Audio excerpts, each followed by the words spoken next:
If you're a real estate investor and you want to get more money and funding for your real estate deals without relying on banks, without relying on hard money lenders, don't go anywhere because I'm getting ready to plug you into the money.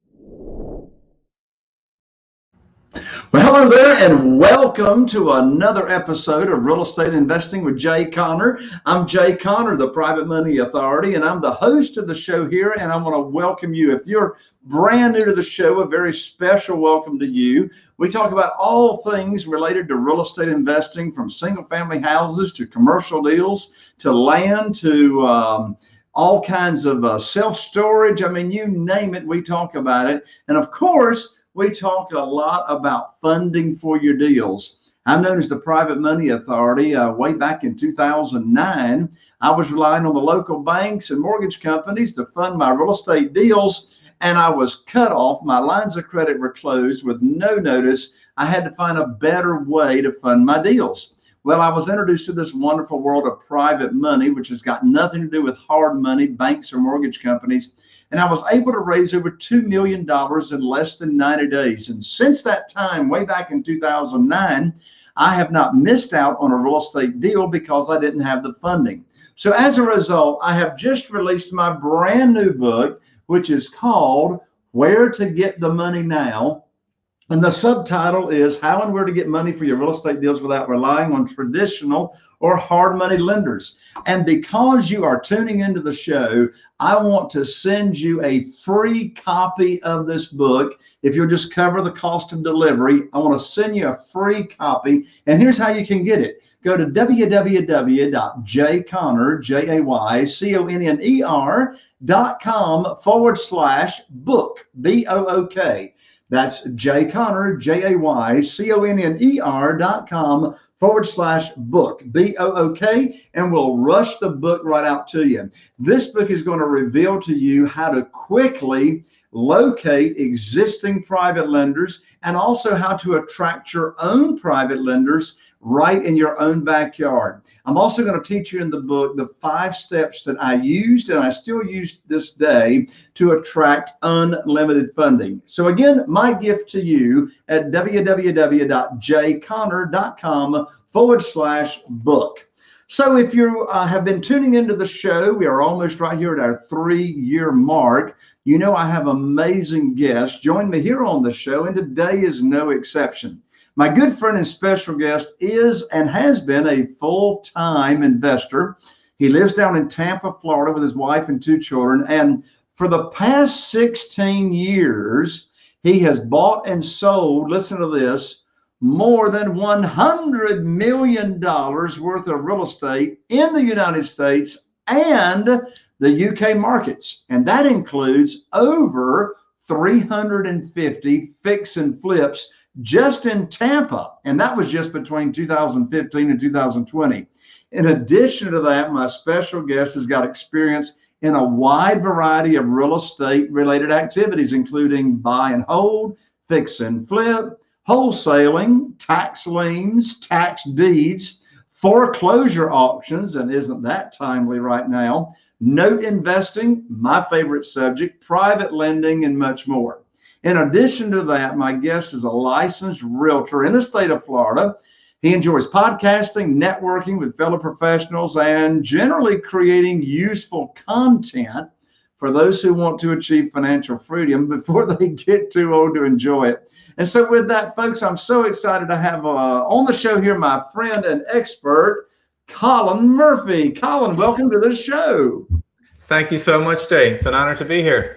Well, it's an honor to have you. And I tell you, folks, we're going to be picking Colin's brain, and he is more than qualified to answer these questions. On this show, we're going to be talking about the foreclosure market, how things are going to be, or what Colin foresees happening in the next few months. Colin's got a lot of experience in bidding at auctions or foreclosure auctions.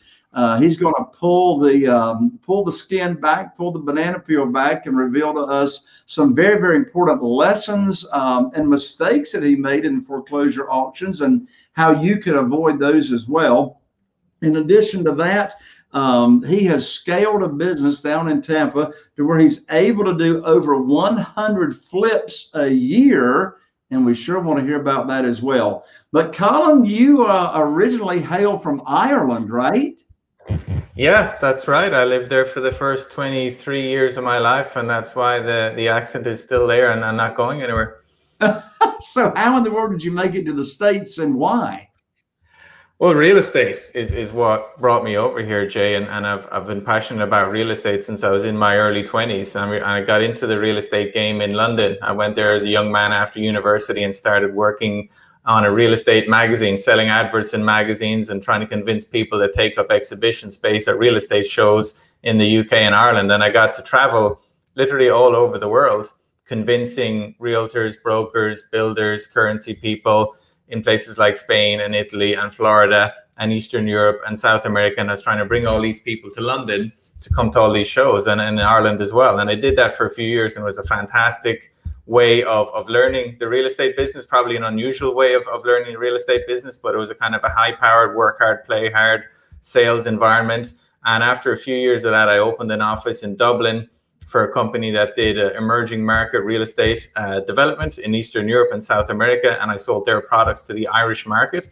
This is in the mid 2000s, so 2005 and 6 and 7. There was a huge real estate boom in Europe at that time, same as in America, Jay. And once the credit crunch hit, our business model pretty much evaporated sometime between March in 08 when Bear Stearns failed and September 08 when Lehman Brothers failed. And so we had to pivot. And we pivoted to Florida. And that was the place where we set up a brand new business in January 2009 in Florida real estate, and pretty much haven't looked back since. So, when you said your business model really went away, what did your new business model have to be in contrast to what the business model was? So we pretty much had to do the opposite of everything we used to do, which was to go from selling pre-construction, emerging market real estate, which was very kind of lifestyle orientated, to selling completely built and tenanted first world market real estate with income generation already in place. So instead of selling kind of this will be built in 3 years and the cost is $200,000, this is built now and 30 cents on the dollar, and there's somebody in there on a 1-year lease paying $900 a month. And it's in Florida, the most, safest, most internationally recognized real estate market in the world. There certainly was back in 2009 when people were nervous about even leaving money in the bank account. Well, there's one thing about investing in a property that already exists versus having to go build a new one. Like what's going on today? Lumber has gone up, astronomically high, right? I heard a recent statistic that the average medium price house alone, just because of lumber, is more than $30,000 more than it was a year ago, just because of the lumber. But you know what? When you invest in an existing family house or whatever, or a commercial, the lumber's already there.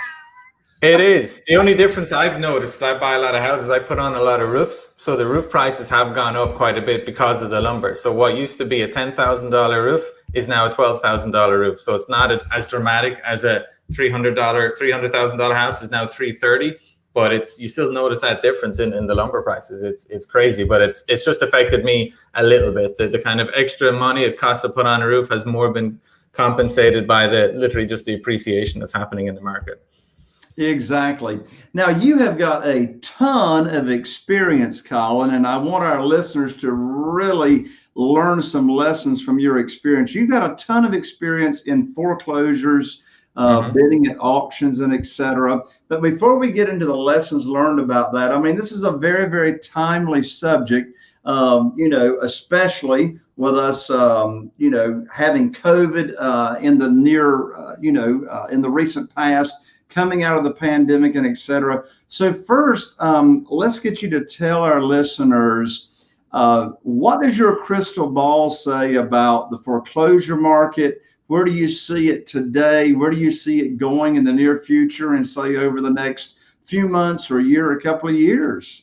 Yeah, I mean, first of all, I wish I had a crystal ball. I mean, that would be pretty handy because where we are now is not where I thought we were going to be 9 months ago or 12 months ago. So where auctions are at the minute, and I'm talking about, Florida auctions. Florida's a judicial state, so the foreclosure process moves quite slowly. And the inventory levels in the foreclosure auctions are a small percentage of what they used to be, maybe 5% of the available properties at auction compared to about 2 years ago. And then, the best time to be buying foreclosure auctions in Florida anyway was maybe back in 2012 or 2013, when about 40% of all real estate transactions were some kind of distress, whether that was a short sale or an REO or a foreclosure. There literally was, just to give you an example, in one little county in Tampa that I specialize in called Pasco County, you generally might have about 260 properties a month back in the good old days. And then when you fast forward to kind of 2018, 2019, you're probably looking at 80 auctions a week, something like 70 or 80 auctions a week. So only about 25% of what it was at the peak. And nowadays, Jay, I mean, it's literally about 10 auctions a week in Pasco County. So just like a couple per day. So it's really slow to an absolute trickle. I mean, sometimes you might read misleading headlines in CNBC or some of the real estate places where they might say, foreclosure auctions in Florida have shot up, 50%. And what's really happened is they've gone from having like 4 per week to 10 per week. And that sounds dramatic percentage wise, but when you really compare to where we were, compared to the amount of foreclosures in a normal market where you don't have all of these, foreclosure moratoriums and everything else, we're nowhere near where we used to be. I mean, it's just slow to a trickle. And in terms of where it's going to go, I mean, for sure, we're going to see more foreclosure opportunities, more opportunities to invest in foreclosure properties, because it has been a fantastic source of inventory for my business over the last 6 years in particular. And it will increase from today's very, very low levels, because the government is artificially holding that volume down with the amount of foreclosure moratoriums. People can literally postpone their mortgage payments for 1-2 years, whereas before, 9 months after stopping your mortgage, you're going to be listed in a foreclosure auction in Florida. And that's the opposite has happened now. And when you have unemployment, rising as sharply as it did in the last year, obviously the recovery has been pretty impressive, but the amount of people out of work now compared to a year and a half ago is still dramatically different. You're talking about millions and millions of households. That's the biggest predictor of mortgage defaults. So you are going to see an increase in foreclosures for sure. I don't necessarily think it's going to be a tsunami of them. I don't necessarily think you're going to see massive price drops like we saw 10 years ago, because there are a bunch of things that are different now. Yeah, I agree. So how quickly or slow do you think it's going to move from now, or do you even have a guess? I mean, I see it I mean, the inventory at the minute is as low as it's ever been. I mean, it's literally lower now than it was even 4 or 5 months ago. So I can see that continuing for much of this year. And then I'm hoping that, and I'm talking to some people, some foreclosure attorneys, people that are more familiar with the backlogs that are in the courts here. I'm hoping it's going to start, increasing in Q4 2021 and Q2 2022. So I think really next year is when you're going to see that increase in inventory.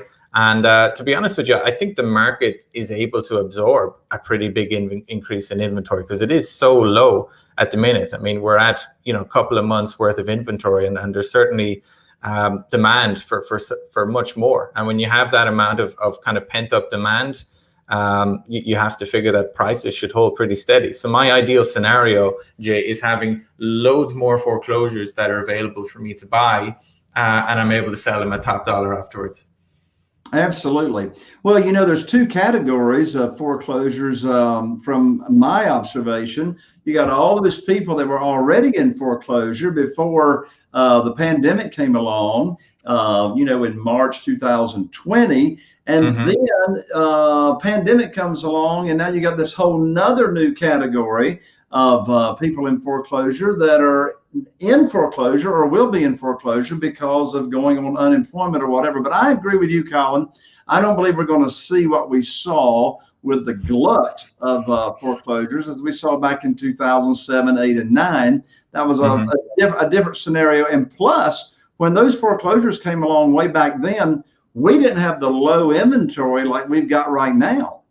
Yeah, and not only that, but it's very difficult to envision a situation, certainly in Florida, where huge amounts of people will be underwater on their mortgage, where the value of the amount of money they owe on the property is higher than the value of the property. We saw a lot of that in 2009, 10, and 11, where people had $200,000 mortgages on a house that was now worth 130.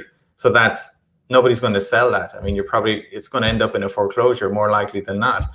But nowadays you have a lot of people that can't pay their mortgage, but it might be $200,000 mortgage, but the house is worth maybe 250 or 280.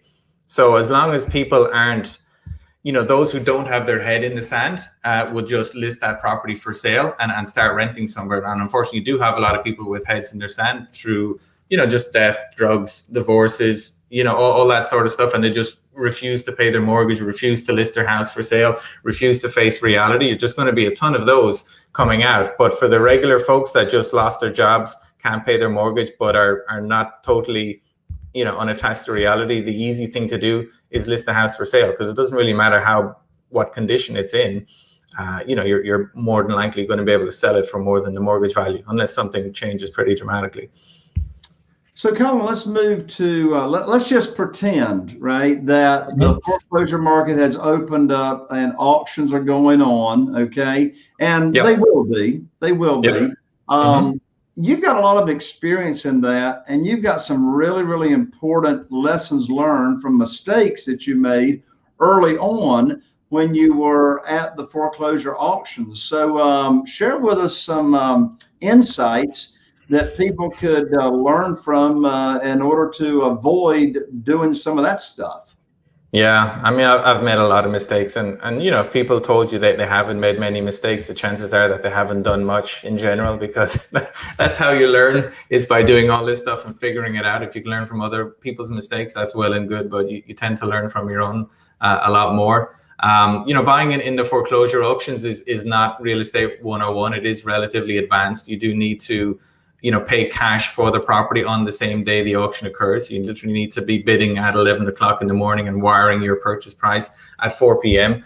You're stuck with any kind of unpaid property taxes, unpaid utility bills, unclear title chains. I mean, you're stuck with all of that. So you need to be very good at researching chain of title in the property. And, the biggest mistakes, we made early on were getting some of the basic stuff wrong, was just assuming, getting the renovation numbers wrong. You're taking a look at a property that might be occupied and you might think, oh, that roof looks okay. And then you buy it and it turns out it's not okay at all. So there's an extra $10,000 on your renovation budget. Or it might have been vacant for several years and you think you're just going to get, start renovation straight away. But, one thing you need when you start renovation is utilities. You need to turn them on.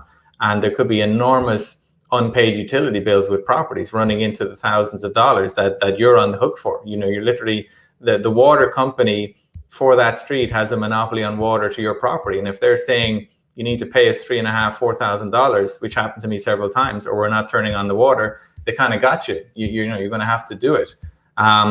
Just buying properties with people in them. The eviction process can be quite long and tedious. You might think, some people might tell you it takes 4 weeks, but realistically it might take 8 or 9. I bought, ones with large unpaid HOA bills. I've bought properties where we didn't do, check the permit information properly, where you might think there's a 2016 AC, but that might have been for some minor AC repair, not a brand new system. We've bought properties where there was subsidence repairs, literally, sinkhole issues with them that we didn't notice, because you thought you were buying in Newport Richey, but you're actually buying in the city of Newport Richey, which is this little 10-block radius with its own little permit office that you forgot to check. So, you really need to have, you go through enough of these, Jay, and then you tend to get a long checklist of things that you need to go through before you bid on a property. And title is a crucial one, but also just getting better at estimating the renovation cost of a property, because that's not always easy with a foreclosure, because they're often occupied. And even if they're not occupied, they're usually often totally boarded up, and you don't know what's going on inside. So yeah, I've run the full gamut. I've made a lot of, $5,000 to $15,000 mistakes in foreclosure auctions. Thankfully, I haven't made any $50,000 mistakes in foreclosure auctions, but the people that do those are the ones that might buy a second mortgage and are still responsible for the first mortgage, or might, think that they're bidding on the property, but they're bidding on a HOA foreclosure and they're still stuck with the mortgage. A very rookie mistake to make is you've done all your work and you've got all your numbers down and you really want to buy a property, but you don't have enough money in deposit on your foreclosure account because you forgot to top it up the last time you bought a property. I've done that one too, and everybody's been super annoyed because you're sending field guys out there to look at it. You're getting attorneys to check title on you. You're getting other people to crunch numbers and input permit information. And then when you're about to bid, you realize, oh my God, I don't have enough money in the account for a deposit. So a lot of stuff, a lot of silly mistakes over the years, but the good ones outweigh them, I guess. Well, Colin, I tell my students all the time that you always show up. As when I say you, I mean your last name, Murphy, shows up in every house. Do you know who the Murphy is that I'm talking about? Oh, whatever can go wrong will go wrong. That's it. I say sometimes Murphy shows up, sometimes Murphy's cousins show up, sometimes Murphy's grandparents show up. So with that in mind, we always want to account for the unexpected. So when you are, so let's do a scenario, okay? Let's say that you are looking at a foreclosure that you are interested in putting a bid on, and let's say it's occupied, let's say you can't get in there.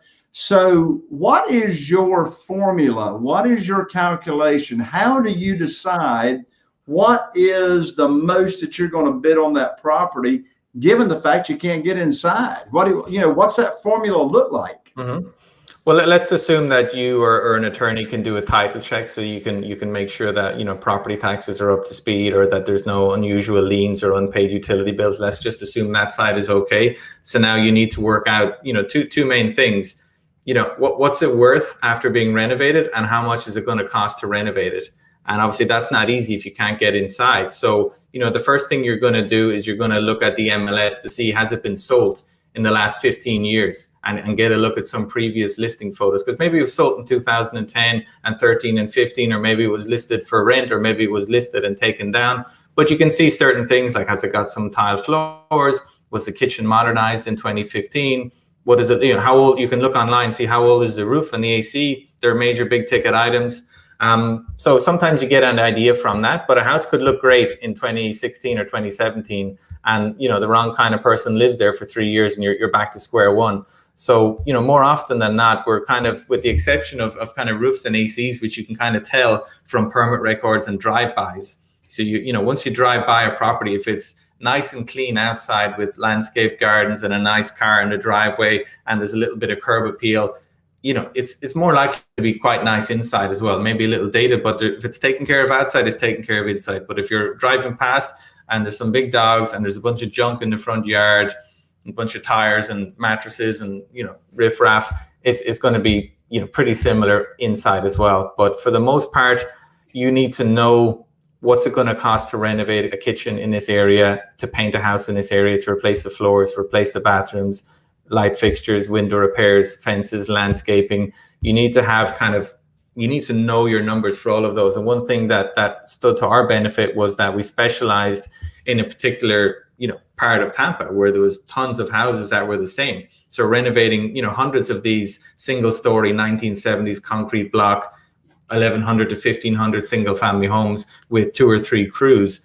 and we kind of knew those costs very well. So once you know those costs, you generally are safe to assume you're going to need everything, unless there's a 1-year-old MLS photo showing different. And then you allow your holding costs, your insurance costs, your private money costs, your sales costs on the other side, and you just work out a bid price after you plug all those numbers in, and just be conservative. I mean, let's just say I've been unpleasantly surprised far more often than I've been pleasantly surprised once you get into a house that you've bought sight unseen. I mean, literally 1 or 2 out of maybe 150, I've walked in and it's like, oh my God, I literally just need to clean this house and it's good to go. And it's just high fives all around.